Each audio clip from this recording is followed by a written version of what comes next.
Bonjour à tous, bienvenue à notre table ronde sur la durabilité et le développement des campagnes chinoises pour un avenir vert et prospère.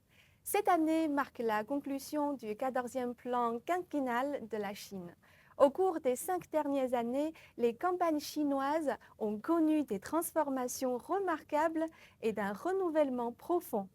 L'année prochaine, la Chine célébrera le 5e anniversaire de la victoire complète dans la lutte contre la pauvreté. À ce moment charnière qui relie le passé au futur, la stratégie de revitalisation rurale est en train d'écrire un nouveau chapitre sur les vastes terres rurales du pays. L'objectif central de notre émission aujourd'hui est de raconter ensemble l'histoire des changements des campagnes chinoises à travers le prisme du développement vert et d'approfondir les réflexions sur les enseignements que cette grande pratique peut offrir à la cause mondiale de la réduction de la pauvreté. Nous avons l'honneur d'accueillir 4 intervenants de marque. Madame Yu Xiang, directrice du Bureau de recherche sur l'économie du changement climatique de l'Institut de recherche sur l'éco-civilisation de l'Académie des sciences sociales de Chine. Bienvenue. Et Monsieur Dimitri Deboer, représentant en chef du bureau de Beijing de Client Earth et conseiller invité du Conseil chinois pour la coopération internationale sur l'environnement et le développement. Welcome. Et Monsieur Satyen Bharat, producteur technique de chef de Mauritius Broadcasting Corporation. Bienvenue. Merci. Et Monsieur Karim Badolo, commentateur burkinabé de CGTN français. Bienvenue. Merci. Et nous avons également 2 invités importants qui nous rejoignent à distance en ligne. Monsieur Héribert Lapelle-Élysée Adjovi, gouverneur du magazine panafricain de diplomatie et de relations internationales, le Label diplomatique, président du groupe de réflexion de Xi'an pour la coopération et le développement sino-africain. Et Monsieur Gérard Njoya, rédacteur en chef à Actu Chine Cameroun. Un grand merci à vous tous. Sans plus attendre, ouvrons ensemble cette conversation sur la revitalisation rurale. Il y a 20 ans, Xi Jinping a formulé pour la première fois le concept des 2 montagnes, affirmant que les eaux claires et les montagnes verdoyantes sont des atouts inestimables, traçant ainsi la voie du développement vert en Chine. Parlons de l'histoire des 2 montagnes en Chine en commençant par un village. Le district de Shangyou à Quanzhou, dans la province du Jiangxi, est une zone d'aide désignée de l'Académie des sciences sociales de Chine. Au cours de la dernière décennie, cette région a activement mis en pratique le concept des 2 montagnes, à la fois la conservation écologique et le développement économique, et s'est engagée dans la revitalisation industrielle. Notre première étape consistera à utiliser Shangyou comme un microscope pour observer vivement les résultats des pratiques les plus avancées de la revitalisation rurale en Chine. Alors, Madame Yu, en tant qu'experte de l'Académie des sciences sociales de Chine et actuellement en poste temporaire à Shangyou, vous êtes à la fois un témoin, une actrice et une promotrice du développement vert et de la revitalisation industrielle de la région. De votre point de vue, quels sont les changements les plus marquants survenus à Shangyou au cours de la dernière décennie et particulièrement ces 5 dernières années? Et qu'est-ce qui a déclenché le développement local, transformé le paysage rural et permis aux habitants d'augmenter leurs revenus de manière tangible? Et nous vous invitons à commencer notre partage d'aujourd'hui avec l'histoire de Shangyou. Bonjour Coco, bonjour à tous. Je pense que le changement le plus marquant ces 5 dernières années à Shangyou ne se manifeste pas seulement par la croissance du PIB, mais aussi par l'exploration d'une voie efficace pour le développement vers des zones rurales, sous le paradigme de la civilisation écologique. Pendant longtemps, le développement mondial a été confronté au dilemme de savoir si le développement économique devait nécessairement se faire au détriment de l'environnement. Mais aujourd'hui, dans les campagnes chinoises, d'immenses ressources écologiques et culturelles intangibles sont transformées en actifs, créant un cercle vertueux où plus l'environnement est préservé, plus l'économie se développe. Dans le cadre du paradigme de développement de la civilisation écologique, la valeur des eaux claires et montagnes vertes est pleinement reconnue. Non seulement à Shanyu, mais aussi dans de nombreux villages chinois, on observe une croissance économique et une prospérité grâce à l'écotourisme et à l'agriculture biologique. Par ailleurs, les mécanismes d'aide aux régions pauvres, aux caractéristiques chinoises, jouent un rôle crucial. Le soutien du gouvernement central chinois ne se limite pas à des investissements financiers et humains, mais représente aussi une descente ciblée des ressources de gouvernance de l'État. Ce mécanisme permet d'apporter, par le chemin le plus court, les concepts de développement les plus avancés jusqu'aux villages les plus reculés, où ils prennent racine et se traduisent par une force productive efficace, propice à la prospérité économique. Aujourd'hui, la Chine compte de nombreux exemples de développement vert rural, qui peuvent offrir des modèles variés de réduction de la pauvreté par le vert, adaptables à différentes régions et pays.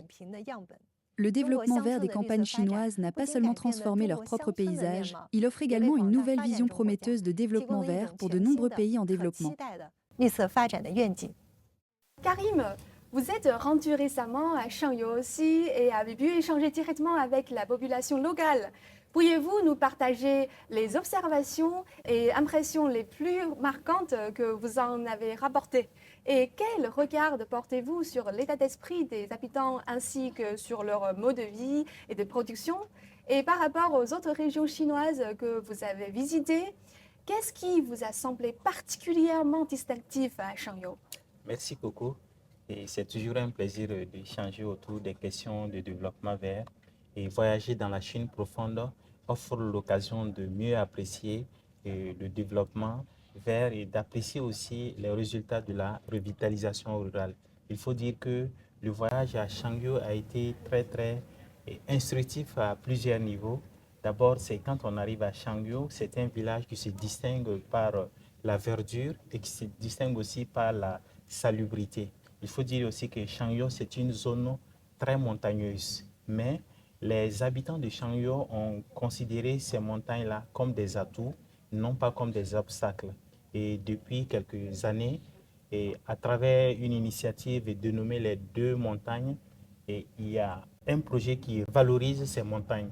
Donc, des voies ont été aménagées dans les montagnes et également, les montagnes ont été adaptées pour les rendre praticables. Donc, on y pratique une agriculture très prospère. Et la culture du thé est très développée dans cette localité-là. Il y a aussi la culture des orangers, Navel, qui est très développée. Nous avons également pu apprécier de plus près les résultats de ce qu'on appelle la civilisation écologique en Chine. Je pense qu'à partir de Shangyu, on peut mesurer véritablement l'implémentation de cette initiative-là. Donc, c'est un voyage qui m'a permis de comprendre davantage la revitalisation rurale en Chine. Et parlant aussi des habitants, j'ai rencontré des gens très dynamiques, des personnes âgées qui n'ont pas peur de gravir les montagnes pour prendre soin des plants de thé, pour prendre soin des orangers. Et ça a été une très belle interaction humaine.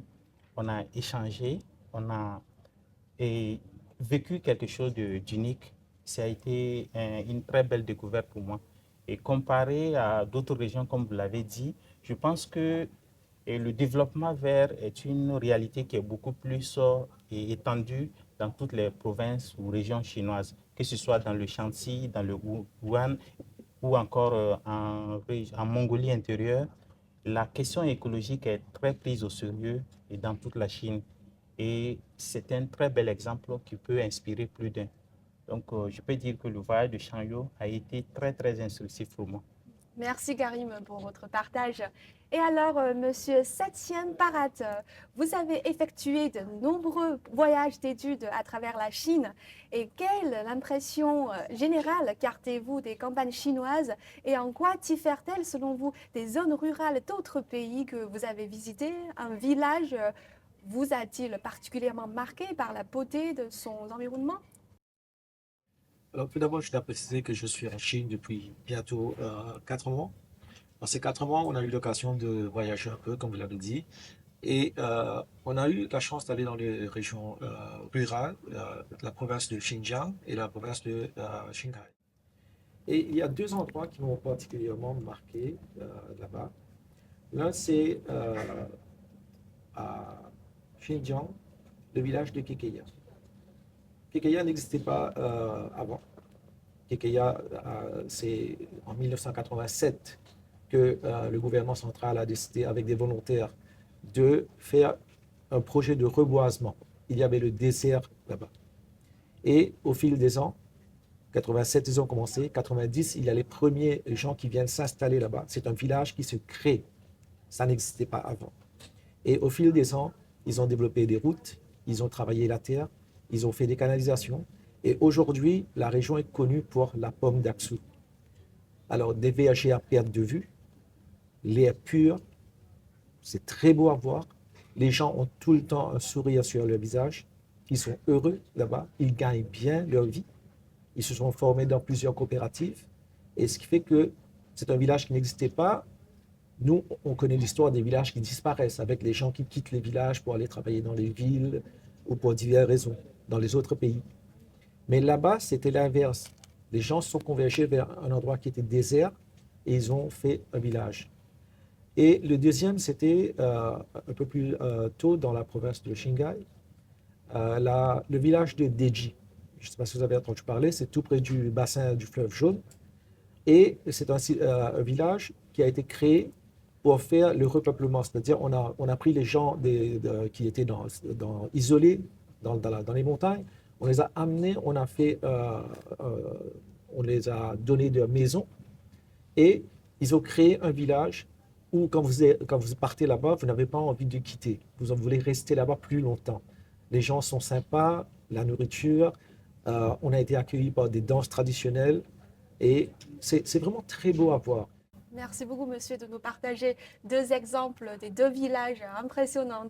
Alors, monsieur Dimitri de Boer, avez-vous rencontré ailleurs en Chine des exemples de synergie étroite entre protection écologique, agriculteurs et revitalisation industrielle? Et selon vous, quel rôle peut jouer ce type de modèle de développement rural intégrant une dimension verte dans la réponse mondiale à des enjeux globaux tels que le changement climatique et la protection de la biodiversité? I've worked in China for the last 23 years and I've personally experienced a great transformation.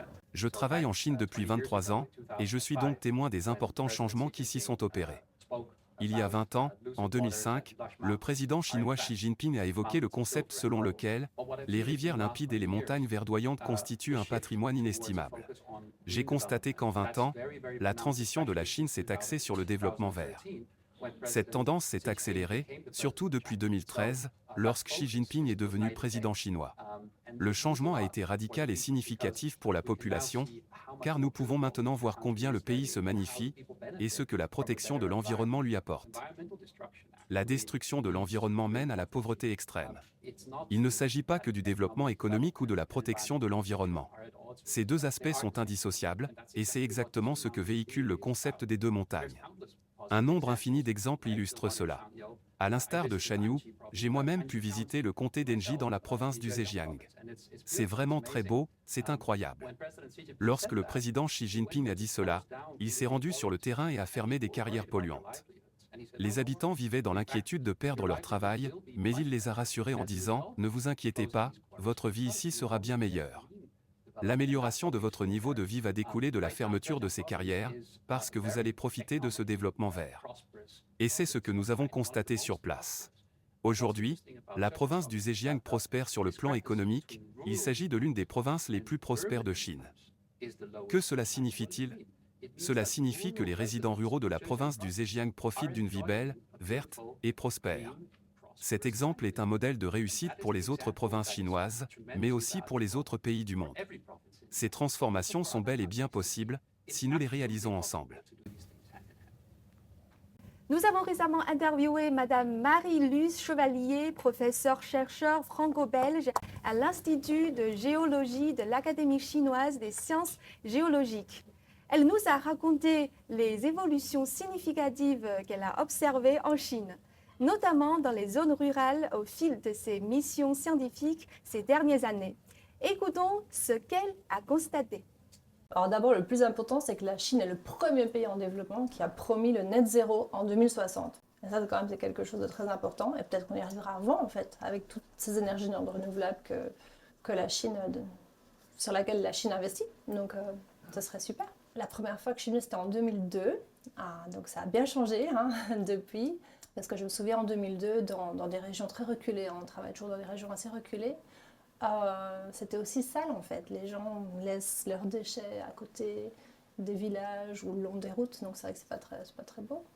Et quand je suis retournée en 2023, j'ai remarqué qu'à chaque petit village où il y a genre 2 ou 3 maisons au milieu de nulle part, ils ont un endroit spécial pour les déchets. Donc je pense qu'ils les brûlent ou qu'ils les enfouissent. Et il y a aussi des incinérateurs spéciaux. Donc il n'y a plus de déchets. Donc ça, c'est vraiment super. Alors, Madame Hu, au fil de nos échanges, nous constatons que le développement vert reste un mot-clé de la revitalisation rurale en Chine. On considère souvent qu'il existe une contradiction entre la poursuite de la croissance économique et la protection de l'environnement. Selon vous, quelles pistes concrètes l'approche chinoise propose-t-elle pour équilibrer ces deux impératifs et quelles leçons peut-on en tirer pour les objectifs de développement durable à l'échelle mondiale? Aujourd'hui, les pratiques étendues de revitalisation rurale en Chine ont prouvé qu'il existe des solutions et des méthodes pour transformer les eaux claires et les montagnes vertes en biens précieux. Cette année marque justement le 20e anniversaire de la proposition du concept selon lequel la nature vaut son pesant d'or. Ce concept souligne que protéger l'environnement, c'est protéger les forces productives, les deux entretenant une relation de coordination et de promotion mutuelle. Il s'agit d'une profonde révolution dans la conception du développement, depuis le début de la révolution industrielle. La solution principale pour y parvenir est la réalisation de l'industrialisation écologique et de l'écologisation de l'industrie. Prenons l'exemple de Shanyu. Sur le plan du développement du tourisme écologique, en développant l'écotourisme, les fonctions régulatrices et culturelles des écosystèmes sont directement transformées en biens et services économiques. Sur le plan du développement de l'agriculture écologique, Shanyu s'est appuyé sur les sols riches en sélénium et les ressources en eau de qualité pour développer des produits agricoles caractéristiques.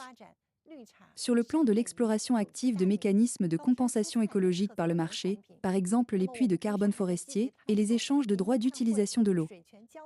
Il s'agit de transformer l'air de qualité, les sources d'eau pure et la capacité de séquestration du carbone des forêts en capital écologique mesurable, échangeable et finançable via des plateformes de transaction de droits environnementaux. À l'avenir, à l'ère de l'Internet mobile et du numérique, les zones rurales auront un espace encore plus vaste pour un développement vert. La principale inspiration que cela offre pour la réalisation des objectifs de développement durable 2030 des Nations Unies est la suivante. Les récents efforts de la Chine pour éliminer la pauvreté et revitaliser les campagnes démontrent pleinement comment maintenir une coexistence harmonieuse entre l'homme et la nature dans le développement rural et intégrer la construction de la civilisation écologique dans l'ensemble du processus de développement rural. La Chine offre au monde une nouvelle voie de développement montrant comment les régions sous-développées peuvent réaliser un décollage vert.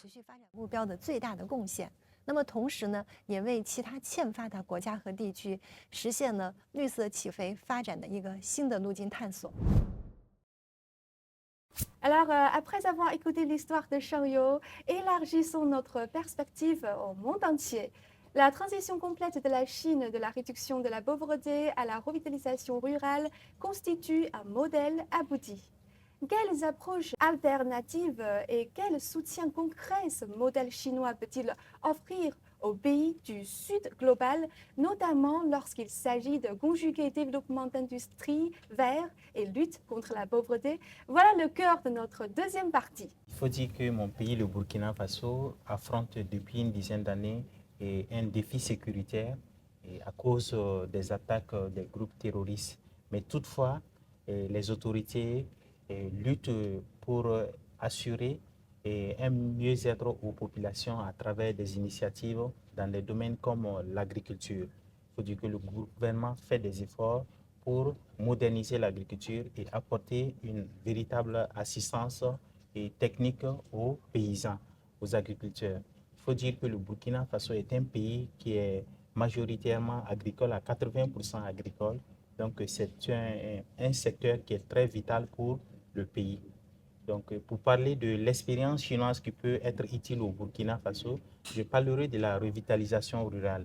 La revitalisation rurale a véritablement changé le visage des campagnes chinoises. Et elle a apporté un développement qualitatif aux zones rurales en Chine. Et c'est à travers cette revitalisation rurale que la pauvreté a été combattue en Chine. Donc je pense que c'est une initiative qui peut bien marcher au Burkina Faso parce que la pauvreté, elle est beaucoup plus présente dans les zones rurales. Donc en implémentant ce genre d'initiative dans les pays comme le Burkina Faso ou d'ailleurs la plupart des pays africains, on peut véritablement lutter contre la pauvreté parce que la pauvreté est véritable, c'est dans le milieu rural qu'on peut véritablement lutter efficacement contre la pauvreté. Donc, au regard des résultats que la revitalisation rurale a apporté en Chine, je pense que c'est une expérience qui peut bien s'exporter en Afrique et aider un peu les populations rurales à prendre en main leur destin et à améliorer leurs conditions de vie. Merci. La Chine offre également à de nombreux pays du Sud une aide tangible et des opportunités de coopération. Alors, M. Heribert Lapelle-Élysée Aljovi, pourriez-vous nous parler des coopérations entre la Chine et le Bénin dans les domaines de l'environnement et des infrastructures? Quel impact ont-elles eu sur le développement local? La coopération sino-béninoise dans le domaine écologique s'articule autour de projets de construction de centrales solaires photovoltaïques qui renforcent l'accès à l'électricité, réduisent les émissions de CO2, réduisent la dépendance du Bénin des énergies fossiles et luttent contre les changements climatiques tout en permettant aux populations de disposer de l'électricité à temps réel, que ce soit dans les écoles pour l'éducation des enfants et dans les foyers pour que les enfants puissent apprendre et pour que les hommes, les jeunes et les femmes mènent leurs activités de tous les jours dans les centres de santé pour les soins de qualité aux populations et surtout pour l'amélioration du plateau technique dans nos centres de santé. Cela aide à l'éducation de la jeunesse, cela aide à des soins de qualité aux populations à la base, cela aide les opérateurs économiques avec les moyennes industries à une saine émulation de l'activité économique, cela aide également à la mécanisation agricole et in fine, la coopération sino-africaine au-delà de l'écologique veut atteindre le développement durable comme à l'exemple de la modernisation à la chinoise pour que l'agriculture, pas non seulement l'agriculture, mais également les infrastructures, le numérique et l'activité sociale, que tout cela mis ensemble puisse permettre un développement durable, un développement inclusif des populations béninoises à la base comme au sommet. Et je crois que cela est un exemple, un modèle de coopération pour les pays africains et il faudra saluer vraiment cette coopération salutaire qui existe entre la Chine et le Bénin. Et M. Gérard Njoya, quels sont les principaux domaines de coopération actuels entre la Chine et votre pays, le Cameroun, et quelle influence ont-ils sur le développement local?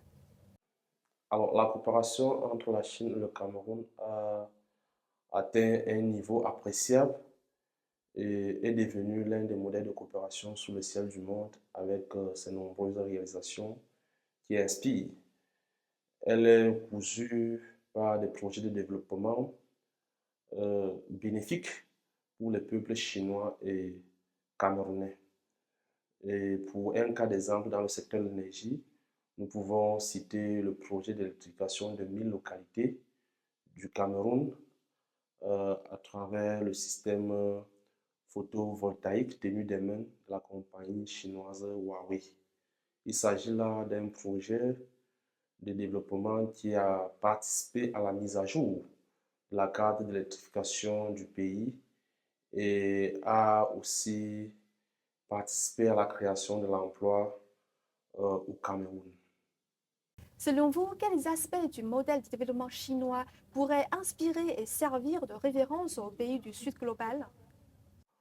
Alors, le modèle de développement chinois centré sur l'ouverture et l'inclusion est une inspiration. Il est objectif et présente aux yeux du monde de nombreux faits de développement axés sur l'être humain. Alors, de mon point de vue, c'est un processus accompli que les pays du Sud global devraient adopter. Et autrement dit, je pense que les pays africains en particulier devraient saisir cette opportunité ou bien l'opportunité de cette vision chinoise, notamment celle de la libre circulation de sa technologie. On me veut pour l'année 2026 de la coopération sino-africaine placée sous le signe des échanges humains et culturels. Alors, ce qu'il faut d'abord savoir, c'est que la coopération sino-africaine respire et inspire le développement dans plusieurs secteurs. Concernant la pertinence de l'expérience chinoise, nous avons également eu le privilège d'interviewer plusieurs invités africains. Écoutons maintenant leur point de vue. L'expérience chinoise de revitalisation rurale est très instructive pour un pays comme le Mali.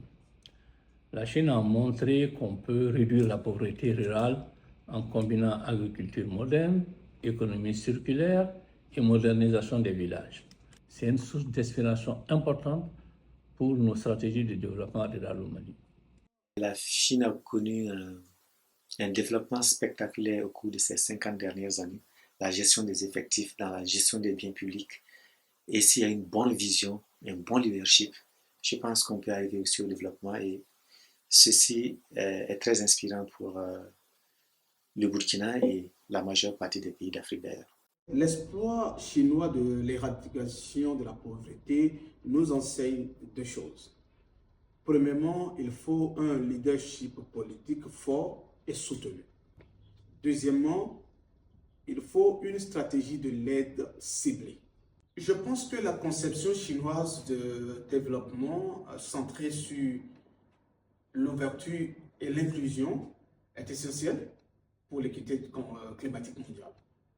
Aujourd'hui, en ce sens que la Chine encourage la libre circulation des technologies vertes et des solutions propres au profit de toutes les nations. Et c'est à nous, en tant que pays en développement, de savoir nous positionner pour bénéficier de cette main tendue de la Chine et surtout de ne pas nous compromettre pour l'avenir. La Chine reste quand même une référence mondiale en ce qui concerne les énergies renouvelables et le développement local. La coopération gagnant-gagnante a toujours existé entre le Mali et la Chine, et même avec les autres pays africains. Et actuellement, la Chine est leader mondial dans la fabrication des véhicules électriques, des motos électriques, et cela n'est pas contestable du tout. Et je pense que les Africains, ayant une très bonne relation économique, commerciale avec la Chine, devront davantage utiliser cela, enfin, vraiment de bénéficier davantage des expertises chinoises dans ce secteur-là, enfin vraiment de protéger aussi l'environnement et l'écologie et aller vers un développement durable. Il faut dire, au jour d'aujourd'hui, la Chine passe pour être l'un des premiers pays qui apporte vraiment un appui sur le plan économique et technologique au Cameroun. Aujourd'hui, nous voyons beaucoup de jeunes qui aimeraient bien aller en Chine étudier, question d'aller capter leurs connaissances, avoir de la technologie chinoise pour rentrer dans nos pays et l'implémenter. Et à ce titre-là, je saluerais beaucoup plus ce modèle de développement économique qui est un modèle ouvert en fait, qui est ouvert et qui donne la possibilité à des pays de différentes catégories, que ce soit des pays très développés, que ce soit des pays moins développés, ou alors des pays qui sont très pauvres, à trouver leur compte dans ce modèle économique. Nous nous réjouissons de voir que l'expérience chinoise puisse apporter certains enseignements et inspirations au développement des pays africains. Alors, Monsieur Dimitri de Boer, cette année marque le 50e anniversaire des relations diplomatiques entre la Chine et l'Europe. Et nous observons ces dernières années un dialogue et une coopération croissants dans des domaines environnementaux, sociaux et gouvernance, tels que les énergies propres ou la finance verte. Et comment évaluez-vous le potentiel et la valeur de ces coopérations pour aider les pays en développement à atteindre simultanément les objectifs de réduction de la pauvreté et de développement durable? L'UE et la Chine sont deux acteurs importants de la gouvernance mondiale en matière d'environnement. En effet, les décisions environnementales majeures prises dans le monde sont fortement influencées par l'UE et la Chine, qui cherchent à s'aligner sur ces grandes questions. Le cadre mondial de la biodiversité de Kunming-Montréal, adopté en 2022 sous la présidence de la Chine, illustre parfaitement cette réalité. Nous avons également eu le plaisir d'y apporter notre soutien durant de nombreuses années. Grâce à ce cadre, le monde sera protégé, la nature pourra être protégée partout dans le monde. Il implique aussi que d'importants flux financiers iront des pays développés et riches vers les pays du Sud global, qui ont réellement besoin de soutien dans la protection de l'environnement. Un autre excellent exemple réside dans le changement climatique. En matière de climat, les pays développés sont censés apporter un soutien financier aux autres pays du monde afin de les aider à leur transition climatique. La Chine a développé de remarquables technologies vertes, disponibles à bas coût et en quantités importantes. En ce sens, elle dispose des solutions dont le monde a besoin de toute urgence. Les technologies de la Chine, associées au soutien financier de l'Europe, forment une combinaison puissante dont le monde a besoin. Is a very powerful combination that the whole world really needs. Yes. And Madame Hu, parmi les nombreuses expériences chinoises en matière de gouvernance de la réduction de la pauvreté, quelles sont selon vous les méthodologies fondamentales qui transcendent les contextes nationaux spécifiques et qui peuvent servir de référence à d'autres pays, contribuant ainsi à réécrire le récit mondial de la lutte contre la pauvreté avec une approche chinoise? Je pense que l'expérience chinoise repose d'abord sur la gouvernance ciblée. Le défi mondial dans ce domaine est le suivant. Les ressources sont nombreuses mais ne peuvent être déployées efficacement. Les politiques sont correctes mais ne parviennent pas à être pleinement mises en œuvre. Le mot-clé de l'approche chinoise est la précision. Grâce à l'identification ciblée et à la gestion dynamique, les ressources atteignent directement les personnes et les domaines qui en ont le plus besoin. Parallèlement, un système de gouvernance dynamique, incluant la prévention du retour à la pauvreté, a été établi. Deuxièmement, il s'agit de remplacer l'aide sociale passive de la réduction de la pauvreté par le développement. La lutte contre la pauvreté en Chine ne se limite plus à une simple assistance économique. Elle consiste plutôt à doter systématiquement les zones rurales des moyens de se développer, en améliorant les infrastructures, en développant des industries spécifiques et en favorisant l'intégration urbain-rurale. Le troisième point, qui représente aussi la sagesse unique de la Chine, est l'accent simultané sur l'aide matérielle et le renforcement de la volonté et des capacités. Par exemple, dans le cadre de l'assistance apportée par l'Académie des sciences sociales au comté de Shanyu, la plus grande richesse que nous ayons apportée n'était pas seulement financière, mais aussi un concept de développement. Enfin, quatrièmement, il y a l'intégration profonde de la lutte contre la pauvreté et du développement vert. C'est l'innovation la plus importante de la Chine dans la pratique du développement de la civilisation écologique, représentant un changement fondamental dans la conception du développement. Cette intégration exige qu'en éliminant la pauvreté, nous protégions fermement les lignes de base écologique. Cela permet non seulement d'établir une base verte pour le développement à long terme des régions concernées, mais aussi de prévenir efficacement le retour à la pauvreté.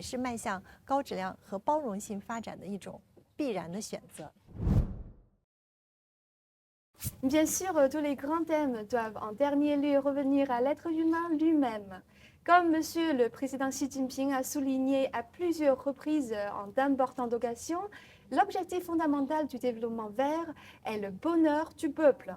Le but ultime de la revitalisation rurale est la prospérité commune de toute la population. Il s'agit de transformer concrètement les fruits du développement en qualité de vie pour chaque villageois et de renforcer continuellement le sentiment d'accomplissement, de bonheur et de sécurité des populations.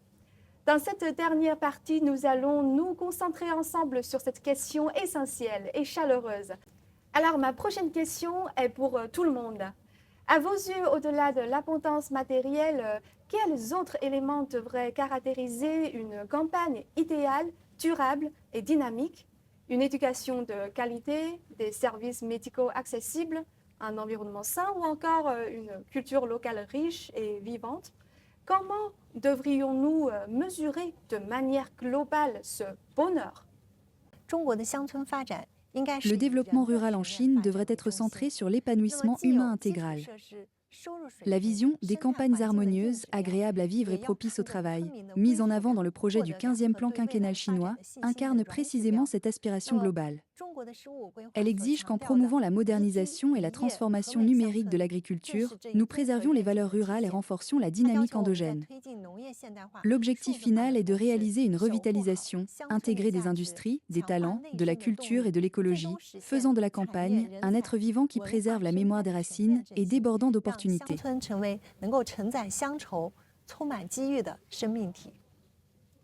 Oui, Coco, je pense que les 4 éléments que vous avez évoqués entretiennent une corrélation dans la quête du bonheur. Je pense que le premier élément, c'est l'éducation. L'éducation, c'est la clé pour combattre l'ignorance. Le deuxième élément, c'est la santé. Je pense qu'une population en bonne santé, c'est une population qui est dynamique, qui travaille et qui construit, qui crée de la richesse. Et l'autre aspect, c'est l'environnement. On ne peut pas être en bonne santé dans un environnement malsain et hostile. Donc, vivre dans un environnement sain, c'est vivre en bonne santé, c'est avoir une santé mentale, avoir une santé physique. Donc, la protection de l'environnement, prendre soin de l'environnement, c'est aussi prendre soin des êtres humains. Et le dernier aspect, c'est la culture. Je pense que la culture, c'est ce qui fait notre âme, c'est ce qui fait notre identité. Comme l'a dit quelqu'un, la culture, c'est ce que nous avons de plus grand et de plus généreux en nous. C'est notre identité et notre ADN. Et c'est à travers notre richesse culturelle que nous participons à la construction de cette humanité. Je pense que l'un dans l'autre, ces 4 éléments mis ensemble peuvent, dans une certaine dimension, participer au bonheur des hommes. Vous avez raison. Alors, Monsieur Parat? Je pense que Karim, il a tout dit. C'est un savant mélange de tout. Si vous n'avez pas la santé, rien ne va. Si vous n'avez pas une bonne éducation, vous n'allez pas avancer. Si vous n'êtes pas dans un environnement sain, vous aurez envie de fuir l'endroit, d'aller dans un endroit où vous vous sentez plus à l'aise. Aujourd'hui, qu'est-ce qui amène le sourire? Où que vous soyez, que ce soit en région urbaine ou en région rurale. Vous souriez quand vous êtes bien dans votre peau. Et pour être bien dans votre peau, c'est tous ces éléments-là qui se mélangent ensemble. C'est ce mélange qui va faire qu'à la fin de la journée, l'humain, qu'est-ce qu'il recherche? C'est la paix d'esprit. Et la paix d'esprit vient uniquement quand vous êtes bien dans votre peau, que vous avez passé une belle journée, que ce soit entre amis ou avec votre famille ou au travail, et que quand vous rentrez chez vous, vous vous sentez bien. Et Monsieur Dimitri Debroy? Thank you, Coco. That's really an excellent question. Merci, Coco. Il s'agit d'une excellente question. Même si tout ce que vous avez mentionné est crucial, il faut aussi s'intéresser aux conditions encore plus essentielles comme la sécurité, se tenir hors de danger des catastrophes ou des conflits. Dans de nombreux pays en développement, même ces conditions minimales sont absentes. Or, sans elles, aucun progrès n'est possible. Dans de nombreux endroits actuellement, nous constatons que les désastres environnementaux engendrent de la souffrance. Un environnement dégradé mène à de nombreux échecs dans d'autres domaines. Par conséquent, lorsque l'on réfléchit à la protection de l'environnement à l'échelle mondiale, nous essayons de ne laisser personne de côté et de laisser à tout le monde une chance de se développer. Permettre à tous de participer à la gouvernance est une très bonne chose, car cela permet de mieux comprendre comment gérer les ressources autour de soi de manière durable. Lorsque le droit d'exploiter les forêts, les montagnes ou les rivières revient à quelqu'un de lointain qui ne se sent pas concerné par le développement durable d'une zone et qui n'est intéressé que par l'aspect financier, alors des problèmes environnementaux surviennent.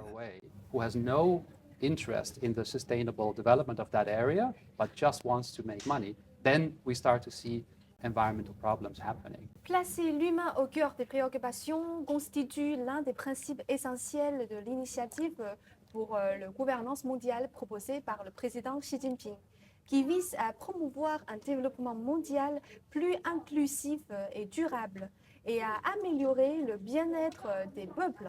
Pour conclure, j'aimerais inviter chacun d'entre vous à formuler un vœu pour le développement et l'avenir de notre monde. Je souhaite que chaque montagne verdoyante et chaque rivière limpide puisse se transformer en bien précieux et qu'il profite au peuple. Je souhaite que l'expérience chinoise en matière de réduction de la pauvreté puisse transcender les frontières nationales, éclairer la voie de la revitalisation des pays sous-développés à travers le monde. Karim?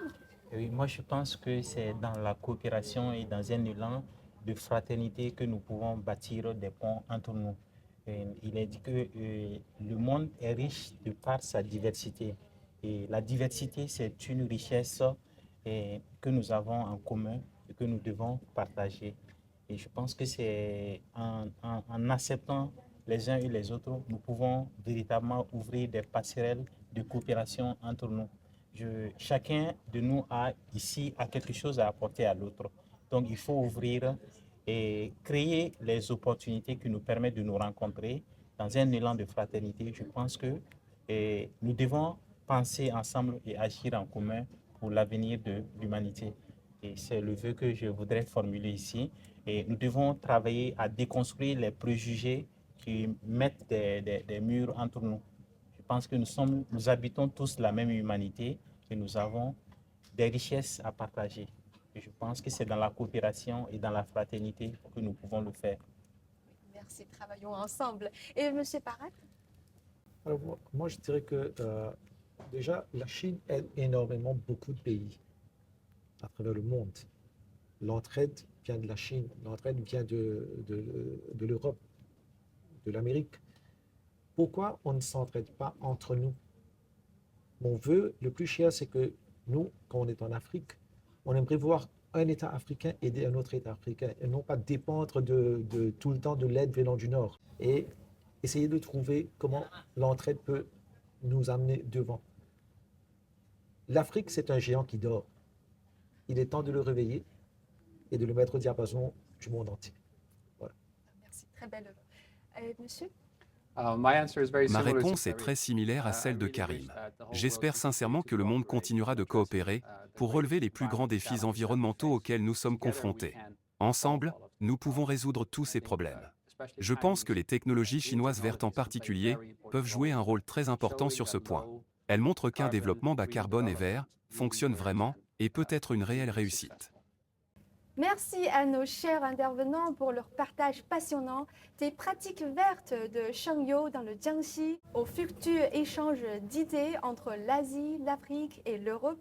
Nous avons vu que la revitalisation rurale ne concerne pas seulement les industries et les revenus, mais touche au bonheur de chacun. L'histoire est celle de la Chine, mais la réflexion qu'elle aspire appartient au monde. Merci encore à vous tous.